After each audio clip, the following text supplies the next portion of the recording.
everybody.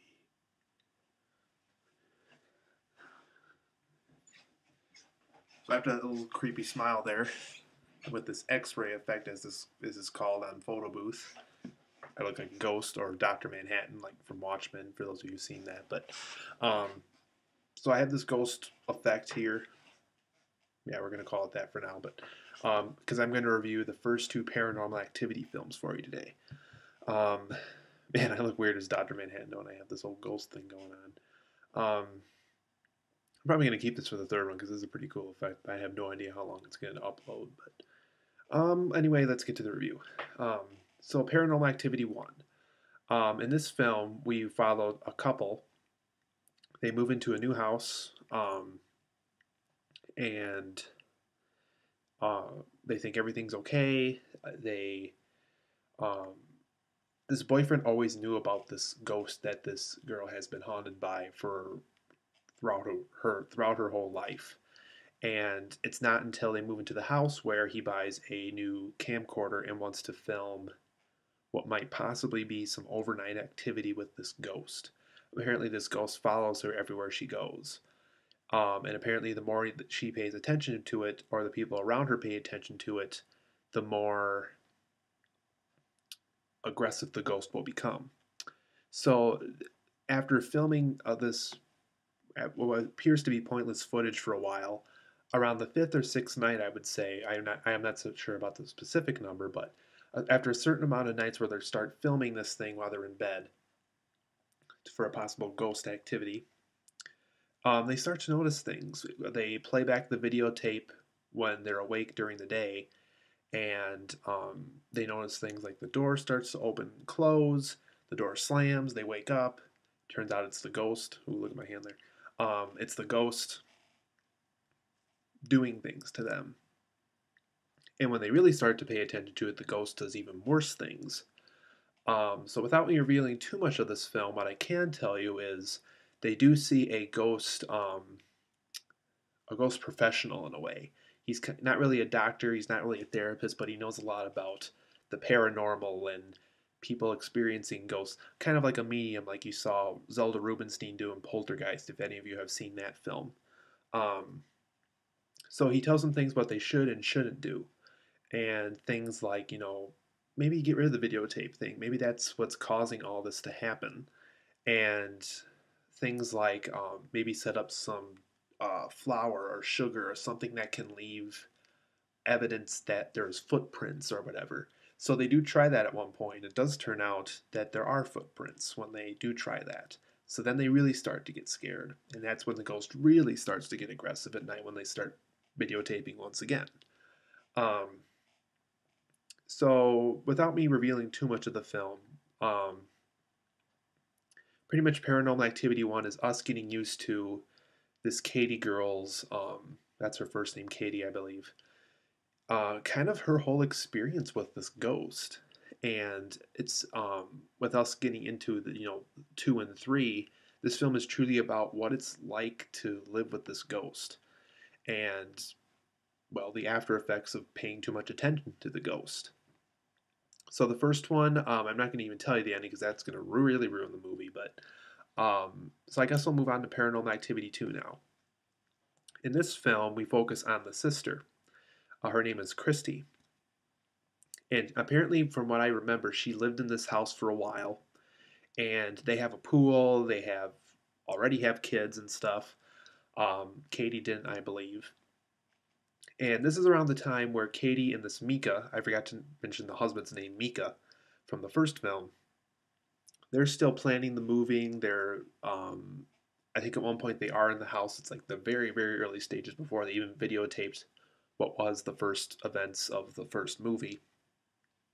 So this is in a way a prequel because, some of the events take place even before the first movie even began. Kristi is experiencing paranormal events within her youngest child's room, and that's where they have to that's where they want to videotape what exactly is going on at night, because they're really experiencing something that might make their children in danger. The daughter of the family sees it too, and that's where they're really convinced to have many videotapes going on in the house. So for those of you who have seen the trailer or have seen the movie, you know what I'm talking about with the camera in the bathroom, camera in the family room, camera in the daughter's room, camera in the baby's room, and so on and so forth. And with this one, they almost hold off on the action for a while. And once again, it's not until they start paying attention to it, and it's not until the ghost finds a way, like, oh, well, if I do this, this, and this, I'll be able to get to that youngest child, the baby. So in this film, what I really didn't like about it, and this is where I'm going to compare the two films in a way here in a second, is this film was a little too over the top. And what I mean by that is, I'm just going to put a charger in my computer quick. Here we are. There's scenes where the ghost like will push you into the door or push you into the hallway or whatever, and they're pushing people into and it just was stupid. But if you've seen this film, you know what I'm talking about. The ghost can do more than the ghost in the first film could do, and I didn't like that. That was a sign that Hollywood had more control over what the ghost could do in the film, and I didn't like that. Um, so the second film was pretty much the events of the sister. So what we got here is a film about one sister and the second film about the other sister. And this upcoming third one, which I hope to review soon, seems to be about a videotape of their childhood from their parents. And so it's a prequel to the prequel, which is it's a prequel to the second one pretty much. Um, so I guess I really like the first one the best. And even though the second film had some pretty scary moments, like the second film has exorcism, it has more superstitious stuff going on, I guess, in a way. Um, a scene involving a blackout, like electricity going out. Really freaky, but let me get to what the scenes of the first one. The first one was scary because if you really pay attention at night, you can really recognize the sounds that the first film has. And if you kind of think about this, Alfred Hitchcock's Psycho was successful because he put his character in a comfortable situation. It turns out they weren't comfortable. It was an easy way for the killer to get to them.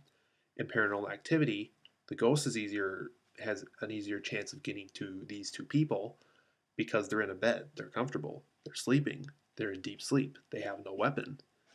Bam. They're done. Paranormal Activity 2, in a way that there is no prey in a way for the ghost. It's just that this ghost is intrigued by this baby, and it eventually gets to the point where the family starts to catch on, and that's where the ghost kind of does the whole Paranormal Activity 1 scenario. Um, so Paranormal Activity 1, I give that one the huge thumbs up. I think it's better than the second film. Didn't get as over the top, even though there are some scenes that are pretty extreme. Just a more realistic film. Paranormal Activity 2, still a good film. I personally didn't think it was as good as the first film, and I haven't seen the third one yet, so I don't know where the third one comes into all this. Um, like I said, the second one was a little over the top. Its storyline, in my opinion, was not as good, if there is any storyline at all. Um, just the whole paranormal effects of the film just didn't seem as successful. So see both films, guys. They're both very scary. Just to warn you, if you're not very good with horror films, these probably aren't a good choice to watch because they are so scary and realistic at points. Um, so Paranormal Activity, guys, great film. Hope to see the third one. Hopefully it's great too and scary. And I'll see you guys back here when I see the third one.